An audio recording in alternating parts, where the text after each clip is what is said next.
Whoever remains stiff-necked after many rebukes will suddenly be destroyed, without remedy. When the righteous thrive, the people rejoice. When the wicked rule, the people groan. A man who loves wisdom brings joy to his father, but a companion of prostitutes squanders his wealth. By justice a king gives a country stability, but those who are greedy for bribes tear it down. Those who flatter their neighbors are spreading nets for their feet. Evildoers are snared by their own sin, but the righteous shout for joy and are glad. The righteous care about justice for the poor, but the wicked have no such concern. Mockers stir up a city, but the wise turn away anger. If a wise person goes to court with a fool, the fool rages and scoffs, and there is no peace. The bloodthirsty hate people of integrity and seek to kill the upright. Fools give full vent to their rage, but the wise bring calm in the end. If a ruler listens to lies, all his officials become wicked. The poor and the oppressor have this in common: the Lord gives sight to the eyes of both. If a king judges the poor with fairness, his throne will be established forever.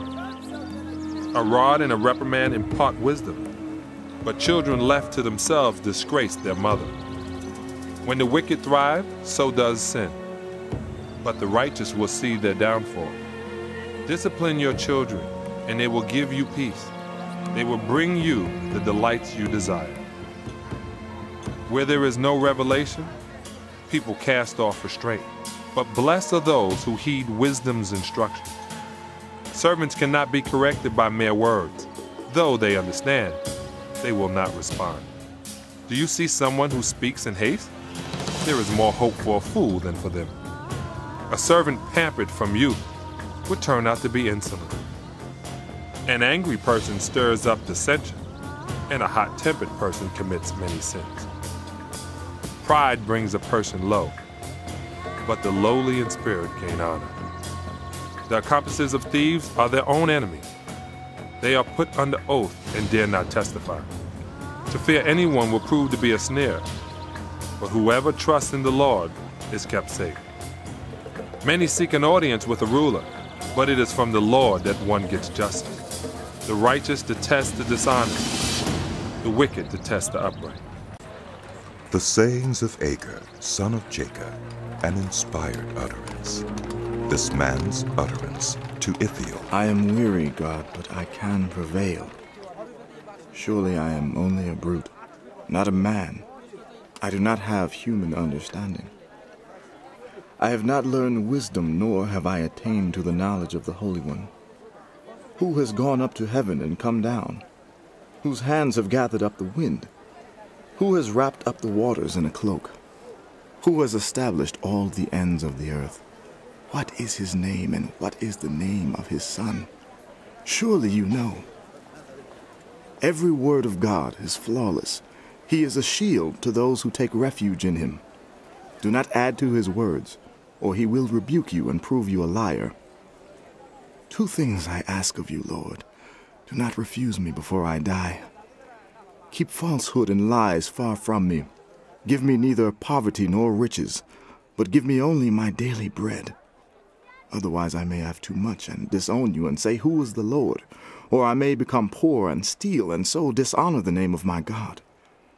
Do not slander servants to their master, or they will curse you and you will pay for it.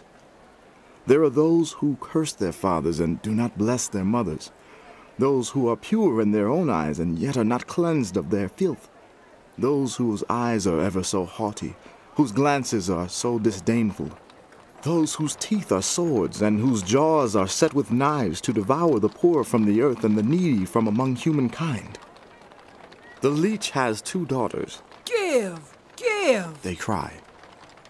There are 3 things that are never satisfied, 4 that never say enough: the grave, the barren womb, land which is never satisfied with water, and fire which never says enough.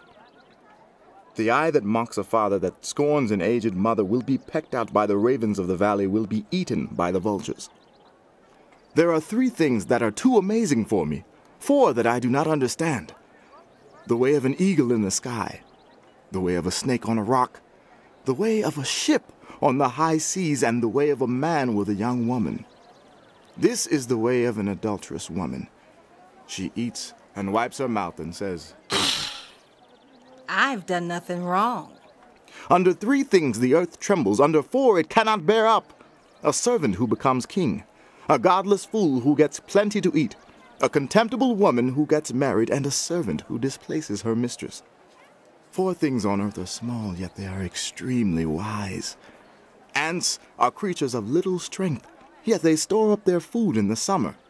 Hyraxes are creatures of little power, yet they make their home in the crags. Locusts have no king, yet they advance together in ranks.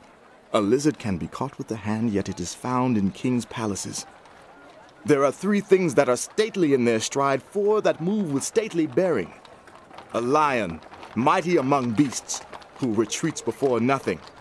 A strutting rooster, a he-goat, and a king secure against revolt. If you play the fool and exalt yourself, or if you plan evil, clap your hand over your mouth. For as churning cream produces butter, and as twisting the nose produces blood, so stirring up anger produces strife. The sayings of King Lemuel, an inspired utterance his mother taught him. Listen, my son. Listen, son of my womb. Listen, my son, the answer to my prayers. Do not spend your strength on women, your vigor on those who ruin kings. It is not for kings, Lemuel. It is not for kings to drink wine, not for rulers to crave beer, lest they drink and forget what has been decreed and deprive all the oppressed of their rights.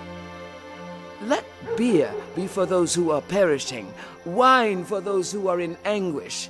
Let them drink and forget their poverty and remember their misery no more. Speak up for those who cannot speak for themselves, for the rights of all who are destitute. Speak up and judge fairly. Defend the rights of the poor and needy. A wife of noble character, who can find? She is worth far more than rubies. Her husband has full confidence in her and lacks nothing of value. She brings him good, not harm, all the days of her life. She selects wool and flax and works with eager hands. She is like the merchant ships bringing her food from afar. She gets up while it is still night. She provides food for her family and portions for her women servants. She considers a field and buys it. Out of her earnings, she plants a vineyard. She sets about her work vigorously. Her arms are strong for her tasks. She sees that her trading is profitable, and her lamp does not go out at night. In her hand she holds the distaff and grasps the spindle with her fingers. She opens her arms to the poor and extends her hands to the needy. When it snows, she has no fear for her household, for all of them are clothed in scarlet. She makes coverings for her bed. She is clothed in fine linen and purple. Her husband is respected at the city gate, where he takes his seat among the elders of the land. She makes linen garments and sells them and supplies the merchants with sashes. She is clothed with strength and dignity. She can laugh at the days to come. She speaks with wisdom, and faithful instruction is on her tongue. She watches over the affairs of her household and does not eat the bread of idleness. Her children arise and call her blessed, her husband also, and he praises her. Many women do noble things, but you surpass them all. Charm is deceptive, and beauty is fleeting, but a woman who fears the Lord is to be praised. Honor her for all that her hands have done, and let her works bring her praise at the city gate.